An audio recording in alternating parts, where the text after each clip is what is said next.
श्री स्वामी समर्थ। आजच्या व्हिडिओमध्ये तारक मंत्राचे तीर्थ कसे बनवावे ते पाहणार आहोत। स्वामींचा तारक मंत्र हा सर्वांनाच माहिती असेल, त्याचे तुम्ही नित्य पठण करत असालच, पण जे नवीन सेवेकरी आहेत त्यांसाठी तारक मंत्र काय आहे हे जाणून घेतले पाहिजे।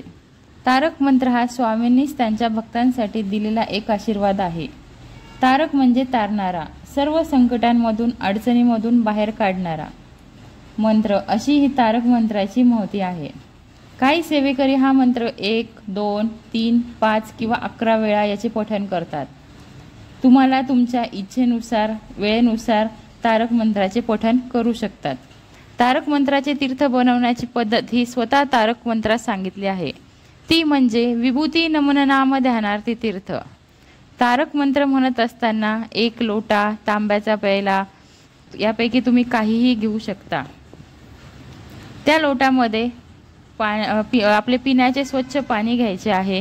देवासमोर तुपाचा दिवा लावावा व आपल्या उजव्या हाताला तो लोटा ठेवावा आणि डाव्या बाजूला 1 अगरबत्ती लावावी व आपल्या उजवा तळहात त्या लोटावर ठेवून तारक मंत्र याचे पठण करावे।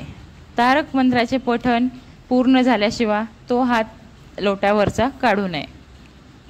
लावलेल्या अगरबत्तीची जी विभूती असेल ती थोडी त्या पाण्यात टाकावी व ते तीर्थ आपण घ्यावे व घरातील सर्वांना द्यावे व उरलेली विभूती ही घरामध्ये फुंकावी।